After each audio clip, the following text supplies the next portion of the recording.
Halo, bersama kami tim INEI Regional 4 Kalimantan. Video ini membahas aksi 5, ragam pembinaan kader pembangunan manusia, gerakan atau aktivitas memastikan KPM dapat membantu pemerintah desa melaksanakan penurunan stunting. Untuk apa disediakan KPM? KPM diharapkan dapat membantu desa melaksanakan kegiatan intervensi penurunan stunting terintegrasi, terutama integrasi layanan tingkat desa. Apa syarat untuk menjadi KPM? Paling tidak KPM berasal dari desa setempat dan berkomitmen membangun desa, berpengalaman sebagai kader masyarakat terutama bidang pembangunan manusia seperti kader posyandu, guru PAUD, dan kader kesehatan lainnya, memiliki kemampuan berkomunikasi yang baik, dapat baca tulis minimal pendidikan SLTA. Bupati, wali kota mendelegasikan kewenangannya kepada UPD urusan pemberdayaan masyarakat dan desa untuk merencanakan memobilisasi KPM ke desa.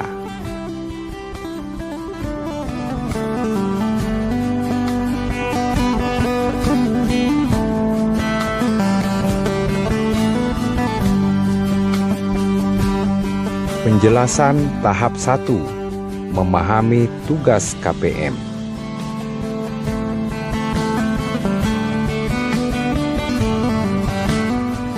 Siapa yang harus memahami tugas KPM?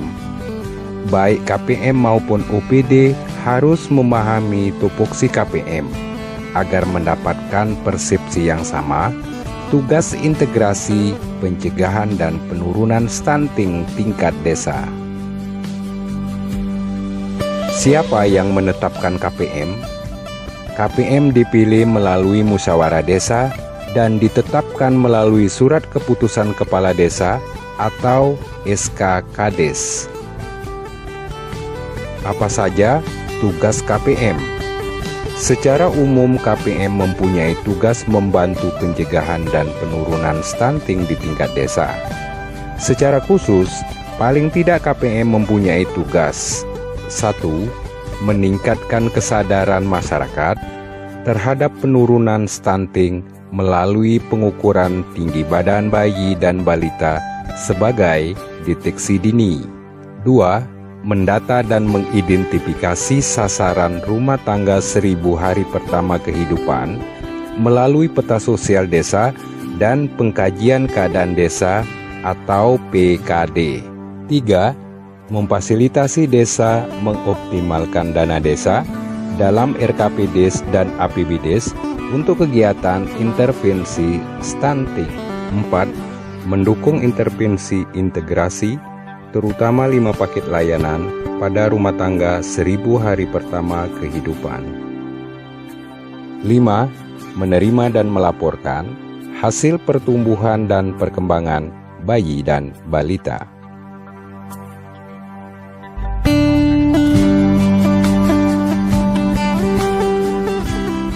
Tahap 2, mengidentifikasi ketersediaan sumber dana dan operasional pembiayaan KPM. Apa saja yang dilakukan pada tahap kedua? 1.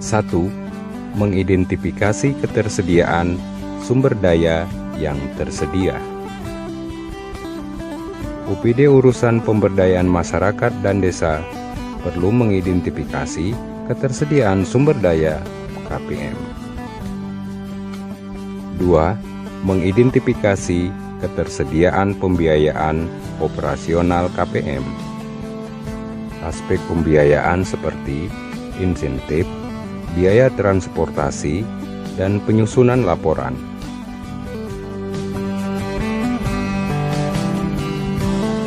3. Mengidentifikasi ketersediaan pembiayaan peningkatan kapasitas.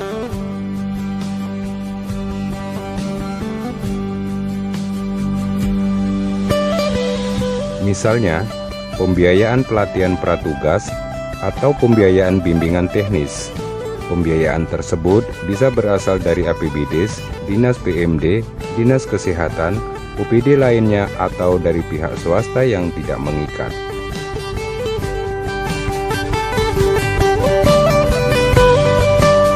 Tahap 3, mengembangkan dukungan sistem untuk mengoptimalkan kinerja KPM.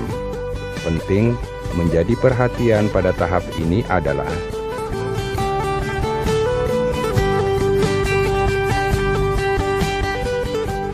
1. Sistem pembinaan dan peningkatan kapasitas. Kegiatan ini harus dilakukan secara rutin dan berkelanjutan. Untuk itu, diperlukan tim kinerja termasuk modul pelatihan. 2. Sistem pemberian insentif KPM berbasis kinerja. KPM harus mempunyai kontrak kerja yang jelas tentang target capaian sebagai dasar pemberian insentif. 3. Sistem keberlanjutan KPM. Perlu dikembangkan pembagian peran antara desa dengan kabupaten kota untuk menjamin keberadaan KPM. 4. Pengembangan peran kecamatan dalam pembinaan KPM dan integrasi layanan penurunan stunting desa. Seperti review usulan APBDes, memuat pembiayaan penurunan dan pencegahan stunting, mengadvokasi rancangan Perdis mendukung integrasi layanan penurunan stunting, memfasilitasi rapat koordinasi sekurang-kurangnya 3 bulan sekali antar unit layanan.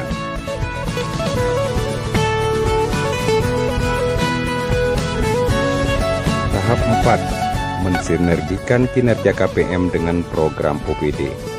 Sinergisitas yang dimaksud adalah: 1. Koordinasi dan sinergisme. Bapeda Kabupaten Kota perlu memfasilitasi koordinasi antar dinas seperti PMD dan atau OPD lainnya untuk merumuskan pola sinergi kinerja KPM dengan petugas atau pendamping program. 2. Rapat bulanan KPM dengan OPD layanan. KPM perlu memfasilitasi rapat bulanan dengan petugas layanan seperti unit kesehatan di desa, PAUD, dan atau unit layanan lainnya. 3. Fasilitasi penanganan masalah. Masalah tidak selamanya bisa diselesaikan oleh satu pihak. Oleh karena itu diperlukan keterlibatan semua pihak.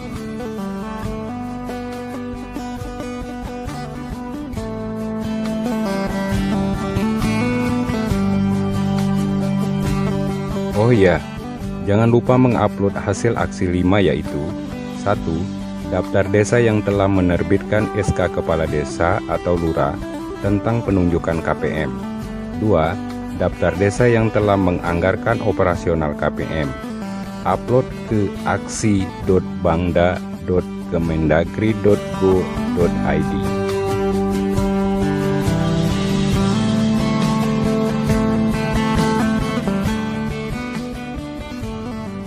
Tujuan akhir aksi 5 agar terjadi integrasi antar layanan. Kelompok prioritas 1000 hari pertama kehidupan mendapatkan layanan. Maka kehadiran KPM sangat diperlukan untuk: pertama, memastikan 5 paket layanan tersedia di desa dan diselenggarakan memenuhi SPM, standar pelayanan minimal. Kedua, memastikan sasaran 1000 hari pertama kehidupan menerima 5 paket layanan sesuai kebutuhan.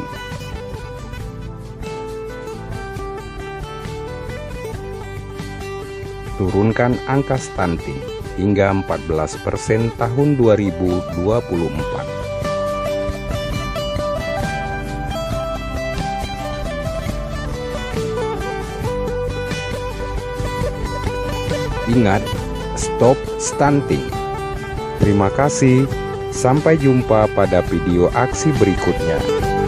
Salam hormat, salam Borneo. Tim Inai Bangda Regional 4 Kalimantan.